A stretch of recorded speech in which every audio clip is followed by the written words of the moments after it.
महेश बारिश में घर आता है। वो बारिश को बहुत ही कोस रहा था क्योंकि उसे बारिश बिल्कुल भी पसंद नहीं थी। उसे इस तरह परेशान होते देखकर उसकी पत्नी रीमा ने कहा, क्या बात है जी, आप इतना परेशान क्यों नजर आ रही हैं और बड़बड़ाते हुए घर क्यों आ रहे हैं? तो क्या करूं, बाहर देख रही हो बारिश कितनी तेज हो रही है। सोचा था आज देर रात तक तंदूरी मोमोज बेचूंगा, लेकिन इस बारिश की वजह से कोई ग्राहक ठेले पर आने को तैयार ही नहीं था। सामान खराब हो गया, वह अलग। पर लोगों को तो बारिश में तंदूरी मोमोज खाना बहुत पसंद होता है क्योंकि उसकी खुशबू उन्हें अपनी तरफ खींच लाती है। अब हम गरीब हैं और बारिश में उनके बचाव के लिए प्रबंध नहीं कर सकते, तो इसमें हमारी तो कोई गलती नहीं है ना जी, और ना ही आपके तंदूरी मोमोज की और ना ही बारिश की। तो अब तुम क्या चाहती हो? एक मामूली सा तंदूरी मोमोज बेचने वाला अपने 2-4 ग्राहकों के लिए बड़ा सा होटल खोल दे? लगता है बाहर का तापमान जितना भी ठंडा हो और बाहर पानी बह रहा हो, लेकिन आपके दिमाग में आग लगी हुई है, वो भी गुस्से की। कोई बात नहीं, हम इस बारे में बाद में बात करेंगे। आप जल्दी से नहाकर कपड़े बदल लीजिए, वरना आपको जुकाम हो जाएगा। मैं खाना लगा देती हूँ। महेश नहाकर तैयार होकर आता है, उसके बाद खाना खाता है। अगले दिन वो जैसे ही अपना ठेला लेकर निकल रहा था, तभी जोरों के बादल गरजते हैं और महेश ने कहा, लगता है आज तो ढोलकपुर गांव में बाढ़ आकर ही रहेगी। किसानों को कितना नुकसान होता है बारिश की वजह से, फसल खराब हो जाती है, जानवरों को भी कितनी दिक्कत आती है, और हम ठेले वालों का तो गुजारा ही नहीं चलता। लेकिन अभी तक बारिश नहीं हुई थी, सिर्फ बादल गरज रहे थे। महेश ने अपना ठेला लगाया, थोड़ी देर में तंदूर जलाकर उसमें स्टीम किए हुए मोमोज को अच्छे से मसाला लगाकर तंदूर में डाल दिया। थोड़ी ही देर में चारों तरफ उसके तंदूरी मोमोज की खुशबू फैल गई और एक औरत ने आकर कहा, कल भी मैं छतरी लेकर आपके तंदूरी मोमोज खाने के लिए आई थी, लेकिन आप तो अपना ठेला लेकर घर की ओर ही निकल गए थे भाई। क्या करूं बहन जी, बारिश की वजह से सारा सामान बर्बाद हो रहा है। 2-4 ग्राहक आते हैं मोमोज खाने के लिए और उससे ज्यादा तो मेरा नुकसान ही हो जाता है। चलो भाई, इससे पहले कि दोबारा बारिश आ जाए, आप मेरे लिए तंदूरी मोमोज लगा दो, और ऐसा करो आधे वेज और आधे पनीर लगा देना, दोनों ही बहुत बढ़िया होते हैं आपके। अब महेश अपना तंदूर खोलता है और उसमें से तैयार किए हुए मोमोज को 2 तरह की चटनी के साथ परोस देता है। मोमोज के ऊपर हल्की सी मेयोनीज छिड़कता है ताकि उसका स्वाद और बढ़ जाए। औरत ने मोमोज का पहला निवाला खाया और तारीफ करते हुए कहने लगी, हाय मैं वारी जाऊं ऐसे मोमोज पर, क्या बढ़िया स्वाद है मोमोज का, मन कर रहा है बस खाती जाऊं। और उसने इतना कहा था कि तभी बारिश आ जाती है और फिर औरत के सपनों पर पानी फिर गया और वो कहने लगी, हाय हाय हाय, ये क्या हो गया? लगता है मेरी सास ने ऊपर बैठे हुए मेरी खुशियों पर नजर लगा दी और मेरी खुशियां देखकर वो रोने लगी। तभी तो इतनी झमाझम बारिश अचानक से शुरू हो गई। महेश को इतनी चिंता में भी उसकी बातें सुनकर हंसी आ गई। वो औरत मोमोज खाती हुई अपने घर की तरफ छाता लेकर भाग गई। हे राम जी, कोई तो रास्ता निकालिए, अपने भक्त को इस मुसीबत से पार करवाइए। बारिश के समय हम ठेले वालों का तो बुरा हाल हो रहा है। तभी कुछ ही दूरी पर छोले भटूरे का ठेला लगाने वाला राजू अब महेश के पास आया और कहने लगा, बिल्कुल ठीक कहा है तुमने महेश, ऐसे गुजारा नहीं चल पा रहा। बरसात है कि रुकने का नाम ही नहीं ले रही। हमें अपना ठेला किसी ऐसी जगह लगाना होगा जहाँ पर खड़े होकर ग्राहक खाना भी खा सके और उन्हें किसी भी तरह की परेशानी भी ना हो। महेश को तभी एक सुझाव आता है और वो राजू से कहता है, राजू, अगर हम सब मिलकर एक बड़ा तरपाल लगा ले तो कोई भी नहीं भीगेगा और किसी का सामान खराब भी नहीं होगा। उसके नीचे जानवरों को भी सहारा मिल जाएगा। पर उसमें तो बहुत पैसे लगेंगे ना, और पता नहीं बाकी ठेले वाले इस बात के लिए तैयार होंगे भी या नहीं। तो एक काम करते हैं, तू और मैं मिलकर एक बड़ा तरपाल लगा लेते हैं। बाकी अगर लोगों को लगेगा तो वह अपने आप ही हमारे साथ आते जाएंगे। अब राजू और महेश ने एक बड़ा तरपाल अपने अपने ठेले को जोड़कर लगा लिया, जिससे उन लोगों का सामान कम से कम खराब होता था। तभी महेश के ठेले पर एक ग्राहक आया और कहने लगा, ये तुमने बहुत अच्छा काम किया है महेश भाई। अब कम से कम जो तुम्हारे मोमोज खाने के लिए आएगा वह भीगेगा तो नहीं। तभी लगाया है भाई, ताकि आप लोगों को परेशानी ना हो, वरना मोमोज भी खराब होते थे और आप लोगों का भी खाना मुश्किल हो जाता था। बाकी के ठेले वाले जब महेश और राजू का काम चलता हुआ देखते हैं तो थोड़ी जलन से परेशान हो जाते हैं। वहीं एक दिन बहुत तेज आंधी आती है और महेश राजू का लगाया हुआ तरपाल उड़ जाता है। राजू ने चिल्लाते हुए कहा, महेश भाई जल्दी अपना ठेला समेटो और घर जाओ, वरना सब कुछ खराब हो जाएगा। अगर कुछ उड़कर तुम्हें लग गया तो घायल हो जाओगे। राजू और महेश अब अपना अपना ठेला संभालते हैं और घर की तरफ निकल जाते हैं। लेकिन महेश को रात को चिंता में नींद नहीं आती और उसने परेशान होते हुए खुद से कहा, आखिर ऐसे कैसे काम चलेगा? कभी बारिश की वजह से सामान खराब हो जाता है, कभी ग्राहक नहीं आते, और आज तो आंधी, मेरा ठेला बर्बाद होते होते बचा है। महेश अब ऐसे ही चिंता में सुबह तक जागता है और सुबह जब वो अपना ठेला लेकर ठेला लगाने के लिए गांव की तरफ ले जा रहा था तो उसकी पत्नी ने उसे टोकते हुए कहा, अजी ये अब आप क्या कर रहे हैं? जब आपको पता है कि इतनी तेज बारिश हो रही है, वो भी कई दिनों से, तो ठेला लेकर मत जाइए ना, कुछ दिन आराम कर लीजिए घर पर ही। ठेला लेकर नहीं जाऊंगा तो घर की किस्त भी कैसे भरूंगा? घर में राशन कहाँ से आएगा? बच्चों की परवरिश भी तो करनी है। महेश ये बोलता है और उसके बाद अपना ठेला लेकर चला जाता है। लेकिन आज भी तेज बारिश शुरू हो जाती है। अब महेश को कुछ भी समझ में नहीं आता कि वो कहाँ जाए। तभी उसे एक घना बरगद का पेड़ नजर आता है।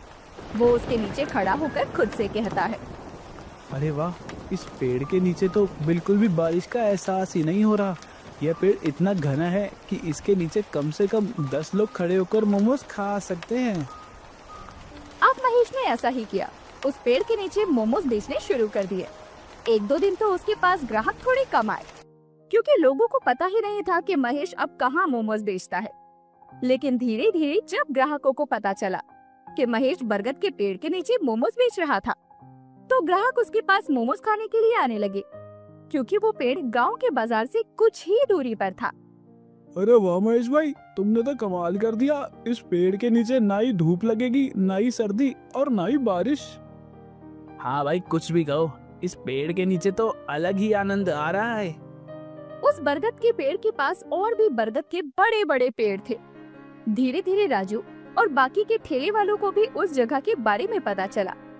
अब राजू भी महेश के पास ही अपना ठेला लगा लेता है और कुछ ठेले वाले भी उन दोनों को देखकर वहीं खींचे चले आते हैं।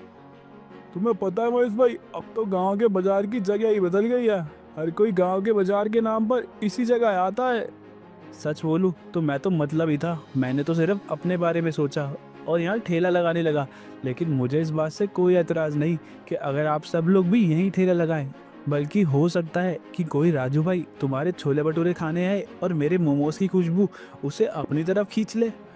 लेकिन हमें कोई ना कोई तो इंतजाम करना ही होगा। यहाँ पर लोग तो आ रहे हैं लेकिन गंदगी ज्यादा कर रहे हैं। वहाँ पर पक्की सड़क थी तो लोग कूड़ा नहीं फेंकते थे, पर यहाँ तो बहुत कूड़ा फेंक रहे हैं। तभी वहाँ पर जमींदार आता है और कहता है, महेश, तुम्हें इस बात की बिल्कुल भी चिंता मत करो, तुम दोनों बेफिक्र हो जाओ, क्योंकि मैंने इस बात का भी इंतजाम कर दिया है। इस जगह की निगरानी मैं खुद रखूंगा ताकि कोई भी यहाँ गंदगी ना करे। यहाँ पेड़ पौधे हैं, उनको नुकसान ना पहुँचाए, और मैं यहाँ अपने कुछ पैसे देकर कुछ बेंच भी लगवाऊंगा ताकि जो भी यहाँ पर कुछ खाने आए वे बेंच पर बैठकर आराम से खा सके। जमींदार जी, यह तो आपने बहुत बढ़िया बात की है। अगर आप एक बार सख्ती से सभी गांव वालों को कूड़ा ना फैलाने की कह देंगे तो वे खुद ही गंदगी नहीं करेंगे।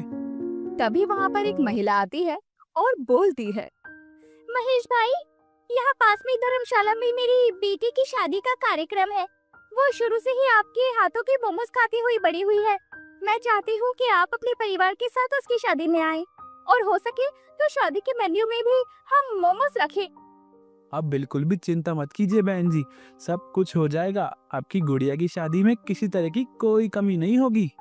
महेश का अच्छा विचार और सोच देखकर अब सभी गांव के ठेले वाले उसे अपना नेता बना देते हैं। महेश हमेशा सब लोगों को सही सलाह दिया करता, सब लोगों के लिए सही निर्णय लेता।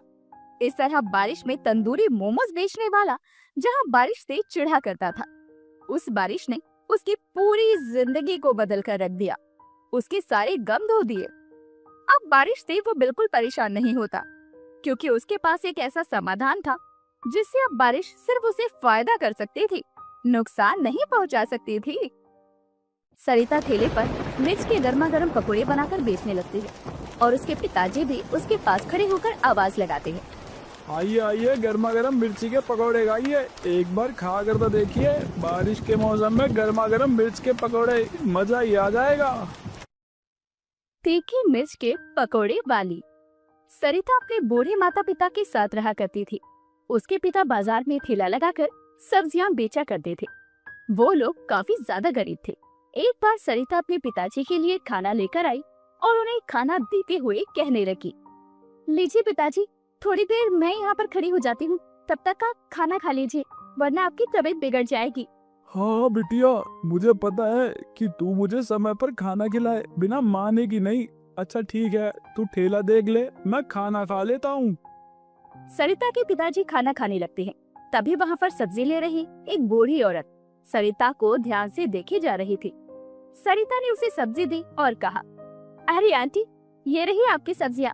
और कहाँ खो खो से गई है आप, कुछ बोलती क्यों नहीं? बेटे, तुम्हारे पिताजी से मुझे बात करनी है, वो खाना खा रहे हैं, बस आते ही होंगे। ये लीजिए आ गए। अच्छा पिताजी, अब आप देखिए, मैं चलती हूँ, माँ घर पर अकेली होगी, मैं घर जाकर उनकी मदद करवा देती हूँ। ठीक है बिटिया, जरा संभल कर जाना। सरिता ऐसा कहकर वहाँ से चली जाती है। तब वो बूढ़ी औरत बोलती है, भाई साहब, आपकी बेटी बहुत ही सुंदर है, मेरा एक लौता बेटा है, वो साहूकार के यहाँ नौकरी करता है, उसके लिए मुझे आपकी बेटी बहुत पसंद आई है। अगर आप कहें तो हम आपके घर रिश्ता लेकर आना चाहते हैं। अरे हाँ बहन जी, क्यों नहीं, यह तो बड़े सौभाग्य की बात है। इस तरह ममता सरिता का रिश्ता लेकर उसके घर आ जाती है और जल्दी ही दोनों की बात पक्की हो जाती है। फिर शादी हो जाती है और सरिता अपने ससुराल आ जाती है।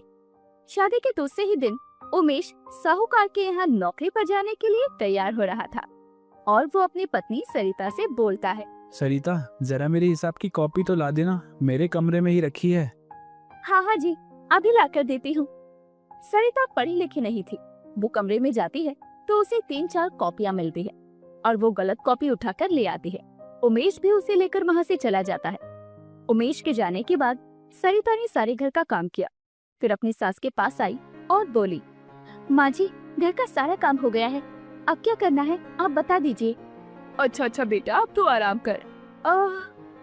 अरे माँ जी, क्या हुआ आपको, आप ठीक तो है ना? क्या बताऊं बेटा, ये बुढ़ापा भी बड़ा अजीब है, मेरे पैरों में बड़ा दर्द हो रहा है आज। मैं आपके पैरों में बाम लगाकर मालिश कर देती हूँ, आपको आराम मिल जाएगा। सरिता ने अपनी सास के पैरों में बाम लगाया और उसकी मालिश की।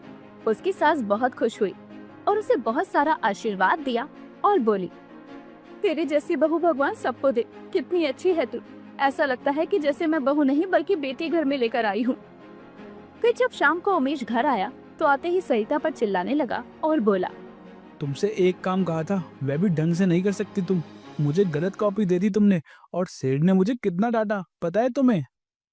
अजी, वहाँ पर 3-4 कॉपियाँ रखी थी, मुझे समझ नहीं आया कि कौन सी देनी है, तो मैं यही ले आई।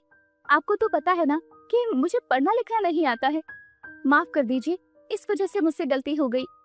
हाँ मुझे पता है, पता नहीं क्यों माँ ये अनपढ़ लड़की उठाकर मेरे घर ले आई। उमेश ऐसा कहकर अंदर चला जाता है। सरिता को बहुत बुरा लगता है। ऐसे ही समय बीत रहा था, लेकिन सरिता और उमेश की नहीं बन रही थी। उमेश किसी न किसी बात पर हर दिन सरिता की बेइज्जती कर दिया करता। कुछ दिन बीत गए। एक दिन की बात है, उमेश काम पर जाने के लिए बैठा था। सरिता उमेश को चाय दे रही थी, तभी वो चाय उमेश के ऊपर गिर जाती है और उमेश जल जाता है। ये देखकर उसे बहुत बुरा लगता है और वो कहता है, तूने मेरे कपड़े जानबूझकर खराब कर दिए। माँ, बस बहुत हो गया, अब मैं इस पागल औरत के साथ और नहीं रह सकता। मुझे इसे किसी भी कीमत पर छुटकारा चाहिए। जब मैं शाम तक घर आऊँ तो यह अनपढ़ औरत मेरे घर में नहीं होनी चाहिए। ऐसा कहकर उमेश वहाँ से चला जाता है। उमेश के जाने के बाद सरिता अब अपनी सास से कहती है, माँ जी, हमारी शादी को लगभग 6 महीने बीत चुके हैं, लेकिन हम दोनों के बीच कोई भी सामंजस्य नहीं है, कुछ भी ठीक नहीं हुआ है। और आज तो उन्होंने जो कहा उससे मेरा दिल भी बुरी तरह से टूट गया। अब मैं उनके साथ और नहीं रहना चाहती, मैं अपने घर वापस जा रही हूँ। हो सके माँ जी तो मुझे माफ कर देना। ममता ने उसे रोकने की बहुत कोशिश की, लेकिन वो नहीं रुकी और अपने घर वापस आ गई और अपने बूढ़े माता पिता को सारी बातें बताई। ये सारी बातें सुनने के बाद सरिता के पिताजी बोले, ठीक है बेटा, यदि तू नहीं जाना चाहती तो कोई बात नहीं है। इसके बाद सरिता के पिताजी बाहर निकलकर ठेले से खराब सब्जियां छांटने लगे। सरिता ये देखकर अपने पिताजी से बोली, ये क्या पिताजी, ये सारी सब्जियां खराब कैसे हो गई? आपने इन्हें बेचा नहीं क्या? बेटा तुझे तो पता है बारिश शुरू हो गई है, बारिश में सब्जियों में कीड़े लगने लग जाते हैं, इसलिए सब्जियां ज्यादा कोई नहीं खरीदता है, बस इसीलिए खराब हो गई। ऐसा कहकर सरिता के पिताजी ठेला लेकर चले जाते। तब उसकी माँ सरिता से कहती है, बेटा आजकल तो हमारे खाने के भी लाले पड़ गए हैं। इसी समय तू भी आई है तो मुझे समझ नहीं आ रहा कि अब मैं तुझे क्या खिलाऊं, तेरा पालन पोषण कैसे करूं। सरिता को अपने मायके की हालत सुनकर बहुत दुख होता है। वो शाम तक अपने कमरे में बैठी हुई कुछ सोचती रहती है। उसके बाद शाम को अपने माता पिता के पास बाहर कमरे में आती है और कहती है, पिताजी मैं कह रही थी कि बारिश के मौसम में लोगों को तीखी मिर्च के पकौड़े बहुत पसंद आते हैं। मैं कल से अब तीखी मिर्च के पकौड़े बेचूंगी। कल से आप सब्जी नहीं बेचेंगे, उसकी जगह हम तीखी मिर्च के पकौड़े का ठेला लगाएंगे। मैं उन पकौड़ों को बनाऊंगी और बेचूंगी। अब हम सब्जियां नहीं बल्कि पकौड़ों का ठेला लगाएंगे तो हमारी हालत सुधर जाएगी। और फिर क्या था, अगले दिन से सरिता के पिताजी मिर्च खरीद कर लेकर आ लिए। सरिता ठेले पर मिर्च के गर्मा गर्म पकौड़े बनाकर बेचने लगती है और उसके पिताजी भी उसके पास खड़े होकर आवाज लगाते हैं, आइए आइए गर्मा गर्म मिर्ची के पकौड़े खाइए, एक बार खा कर तो देखिए, बारिश के मौसम में गर्मा गर्म मिर्च के पकौड़े, मजा ही आ जाएगा। सरिता के पिताजी की आवाज सुनकर काफी सारे लोग वहाँ जमा हो जाते हैं और एक ग्राहक कहता है, अरे भाई तुम सच कह रहे हो, इस बारिश के मौसम में तो तीखी मिर्च के पकौड़े की बात ही अलग है, लाओ लाओ जरा मुझे भी एक प्लेट खिला दो। फिर क्या था, सरिता ने उस व्यक्ति को मिर्च के पकौड़े दिए। फिर एक एक करके ढेर सारे ग्राहक इकट्ठा होने लगे। देखते ही देखते सारे तीखी मिर्ची के पकौड़े बिक गए और सरिता भी ये बात देखकर खुश हुई और अपने पिताजी से बोली, पिताजी कल से आपको ज्यादा मिर्ची लानी होगी क्योंकि तीखी मिर्च के पकौड़े लोगों को बहुत पसंद आ रहे हैं। हाँ बेटी तू सही कह रही है, कल से मैं मंडी से ज्यादा मिर्च लेकर आऊंगा। देखते ही देखते सरिता की तीखी मिर्च के पकौड़े मशहूर हो गए और उसका ठेला बहुत बढ़िया चलने लगा। दूसरी तरफ एक दिन उमेश अपने घर आया। वो बड़ा उदास था और उदासी से अपनी माँ को कहने लगा, माँ सेठ जी ने आज मुझे काम से निकाल दिया। लेकिन ऐसा क्यों बेटा, तू तो सालों से उनके पास काम कर रहा है, फिर उन्होंने तुझे निकाल क्यों दिया है? उनका कहना है कि अब उनका व्यापार ज्यादा बढ़ गया है और उन्हें एक ज्यादा पढ़े लिखे कंप्यूटर चलाने वाले की जरूरत है, और तुम्हें तो पता है कि मुझे कंप्यूटर चलाना नहीं आता, इसलिए उन्होंने मुझे काम से निकाल दिया। कोई बात नहीं बेटा, कल से तू कोई दूसरा काम ढूंढ लेना। अगले दिन उमेश काम की तलाश में निकला। वो कई दुकानों पर गया, लेकिन बड़ी दुकानों पर एक कंप्यूटर ऑपरेटर की जरूरत थी जो उमेश को नहीं आता था, और छोटी दुकानों पर पगार इतनी कम थी कि उमेश का खर्चा ही नहीं चलता। बेचारा उमेश बहुत थक गया। तभी उसे मिर्च के पकौड़ों का एक ठेला दिखाई दिया। अब उमेश ने सोचा, इस तीखी मिर्ची के पकोड़े के ठेले पर कितनी भीड़ है, वैसे तीखी मिर्च के पकोड़े की खुशबू तो बड़ी अच्छी आ रही है, चलो मैं भी एक प्लेट खा लेता हूँ, मेरी जेब में भी ये 20 रुपए का नोट पड़ा है। अब उमेश उस ठेले पर जाता है और कहता है, जरा मुझे भी एक प्लेट तीखी मिर्च के पकोड़े देना। ये सुनकर सरिता ने एक प्लेट पकोड़े लगाए और उमेश को देने लगी। तब उमेश ने सरिता को और सरिता ने उमेश को देखा। सरिता ने उमेश को देखकर अपना सर नीचे झुका लिया और उमेश पकोड़े लेकर वहाँ से हट गया। शाम को उमेश घर आया और अपनी माँ को सारी बातें सुनाई। उसकी माँ बोली, बेटा सरिता बहुत अच्छी लड़की थी, तूने उसकी कदर नहीं की और अपने घमंड में उसे छोड़ दिया। शायद भगवान ने इसलिए तुझे सबक सिखाने के लिए तेरी नौकरी तुझसे छीन ली है। उमेश को अपनी माँ की बातें बिल्कुल सही लगती है। धीरे धीरे उमेश हर दिन उदास रहने लग जाता है और बेरोजगार होने की वजह से उनके घर में भी बहुत तंगी के हालात आ जाते हैं। एक दिन उमेश की माँ सरिता के पास पहुंची और उसे सारी बातें बताई। सरिता को ये सुनकर अच्छा नहीं लगा। अगले दिन उमेश और उसकी माँ बैठकर चाय पी रहे थे। तभी सरिता आई और बोली, माँ जी आप बिल्कुल चिंता मत कीजिए, मेरे पकोड़े का ठेला बहुत अच्छा चल रहा है, इसलिए घर का जितना भी खर्चा है वो मैं खुद चलाऊंगी।